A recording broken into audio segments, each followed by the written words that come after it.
Ada Pak.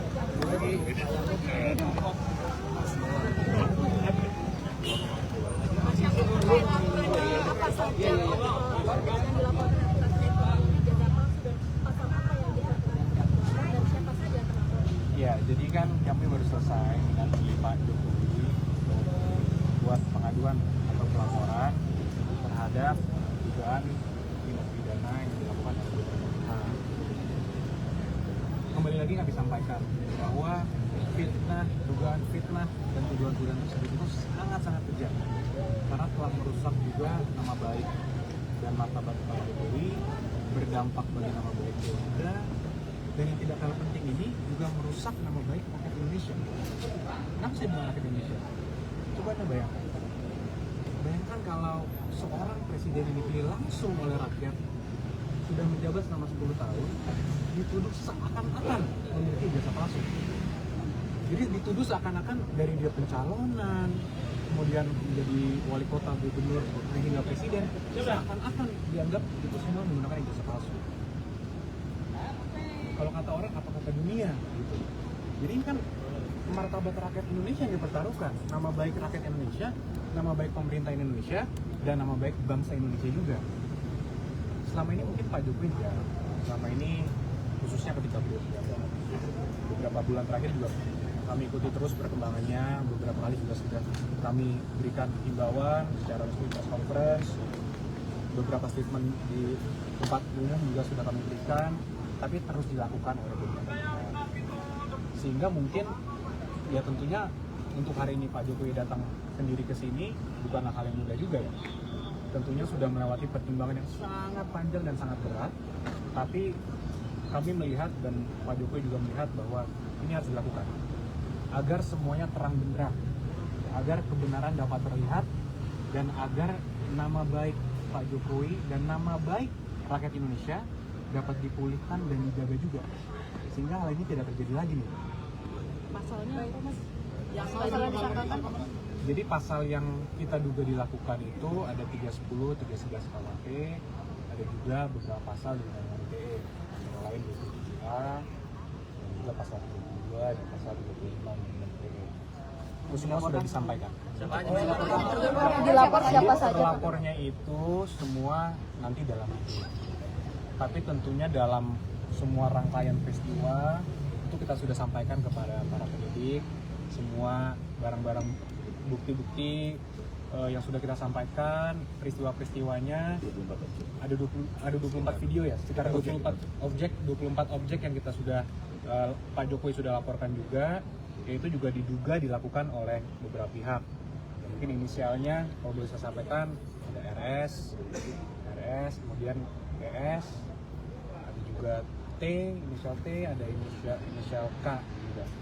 Nah, tapi kami tentunya sudah menyerahkan ini kepada para penyidik, dan penyelidik mungkin masih sekarang tahapannya, sehingga kami hormati dan kami akan menyerahkannya kepada pihak polisian yang untuk menjelaskan lebih lanjut mengenai pokok perkaranya. Tadi ada ijazah ini sempat diceritakan ke penyidik pas saat laporan. Iya, jadi tadi Pak Jokowi sudah memperlihatkan secara clear ijazah SD, SMP, SMA, hingga ijazah kuliahnya UGM. Semua sudah diperlihatkan kepada para penyidik. Dan Pak Jokowi juga tegas memberitahukan kepada kami bahwa jika nanti diperlukan lagi, siap untuk mempertanggungjawabkan dan siap untuk memberikan keterangan lebih lanjut lagi jika memang diperlukan untuk keperluan penyidikan. Oh ya, tadi katanya Pak Jokowi 35 pertanyaan pada saat pemeriksaan, tapi itu akan didalami. Terkait apa aja Mas? Banyak ya, tentunya dari pertanyaan pendahuluan, kemudian sejarah-sejarah Pak Jokowi juga ditanyakan, bagaimana dulu pada saat kuliah, kegiatan-kegiatan apa saja, hingga tentunya yang paling terkhusus, paling banyak mungkin mengenai peristiwa-peristiwa dugaan tindak pidana yang dilakukan. Nah itu mungkin nanti kembali lagi karena itu sudah masuk pokok perkara, kami menghormati proses penyidikan sehingga kami menyerahkan pada pihak penyidik nanti yang menjelaskan pada saat waktunya yang tepat. Mas, menurut mereka kan katanya pembuktian menurut terlapor pembuktian ijazah palsunya Pak Jokowi itu berdasarkan prosedur metode ilmiah, tanggapan dari kuasa hukum nggak? Itu lagi semua kan agar penyidik nanti yang menilai.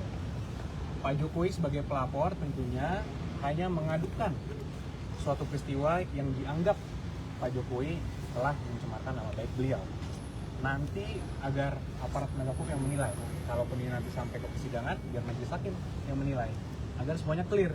Karena kalau hal ini tidak akan selesai tentunya kalau kita hanya bilang versi saya begini, versi mereka begini, yang mereka analisa juga begini.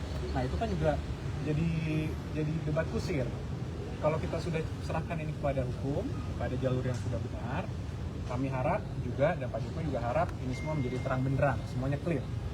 Kalau dari sidang perdata itu kan ada permintaan juga supaya Pak Jokowi ini hadir. Nah itu, akan segera kembali ke Solo untuk ikut perdata itu atau tetap di Jakarta dulu? Mungkin nanti itu bisa dijelaskan lebih lanjut oleh di Solo. Tapi kalau ada di sini bakal ada pemeriksaan lagi terhadap Pak Jokowi. Nah, untuk itu mungkin bisa langsung ditanyakan kepada para penyidik. Tadi Karena belum itu disampaikan ya Pak? belum disampaikan. Karena semua ini kita tentunya menghormati dan mengikuti setiap tahapan. Apapun nanti ketika dibutuhkan kapan, harus mungkin Pak Jokowi memberikan keterangan tambahan, ya beliau menyatakan siap. Karena itu merupakan konsekuensi hukum dan konsekuensi logis juga kan dari tindakan ini. Jadi kembali lagi saya sampaikan bahwa Pak Jokowi hadir hari ini bukanlah tindakan yang mudah, melewati pertimbangan yang cukup matang, namun ini diperlukan untuk memperbaiki nama baik rakyat Indonesia. Coba saya tanya, Mas mau nggak kalau dibilang dilihat oleh rakyat masyarakat dunia bahwa punya presiden 10 tahun Indonesia palsu? Tentu tidak. Saya aja nggak rela, apalagi Mas, gitu kan? Ya inilah yang harus kita rubah paradigmanya, sehingga daripada kita memiliki versi kita, mereka mempunyai versi mereka, biar nanti pengadilan lah dan aparat penegak hukum lah yang menentukan.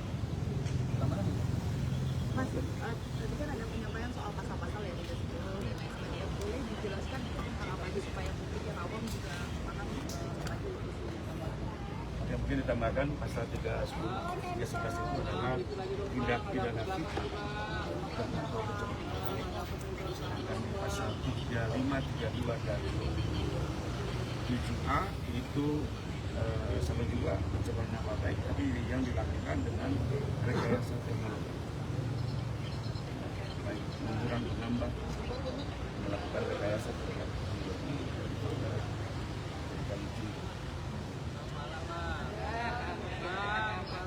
Utamanya begitu, tapi bagaimana ini dilakukan di Undang-Undang ITE ada peraturannya di pasal 22 dimana kalau dia dilakukan itu dalam syarat rekayasa teknologi ada pemberatan. Di inti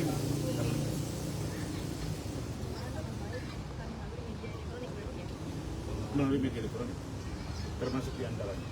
Tapi nanti ini semua biar didalami. Kami juga tetap menghormati asas praduga bersalah. Biarlah nanti didalami secara dari digital, apakah memang pelakunya yang tadi namanya disebut dalam inisial, atau juga ada pelaku-pelaku lainnya. Karena dalam tindak pidana ITE ini ada yang menyiarkan, menyebarkan, itu harus bertanggung jawab. Jadi biarkan dulu dikembangkan oleh penyidik. Agar penyidikan berjalan dengan objektif, dan dengan ini juga kami mohon dukungan rekan-rekan media. Kita hargai Pak Jokowi hari ini sebagai warga negara ingin menggunakan hak hukumnya sebagai mana warga negara lainnya untuk memberikan kehormatan dan martabat beliau, dan biarlah penyidik bekerja secara objektif dan transparan. Bang, kenapa laporan dalam kabar reskrim yang kita temukan itu kan Pak Jokowi? Memang kita dari awal sudah mempelajari mayoritas saksi ya, dan mayoritas alamat dan objek-objek ini berada di Jakarta. Di tempat di mana mayoritas saksi itulah yang sebaiknya menangani agar pemeriksaan bisa dilakukan secara cepat. Nanti ini terlapornya ada 5 orang. Dalam lidik, tapi dari 24 objek itu memang ada 5 yang kita duga paling tidak ikut terlibat dalam tindak pidana yang akan melakukan. Terima kasih Bang. Nomor LP-nya ada nggak Bang? Nomor LP-nya ada nggak Bang? Oh tidak, kita tidak ada hubungannya dengan yang dilakukan oleh pihak-pihak luar. Kami hanya menggunakan upaya hukum hari ini di Polda Metro. Tunjukkan LP-nya Pak. LP-nya Pak, nomor LP. LP-nya Pak. Bukti laporannya Pak. tadi dibawa oleh Bapak. Nomornya ada nggak Pak? Pak boleh Nomornya lupa ya. Ya. Nomor LP-nya ada nggak?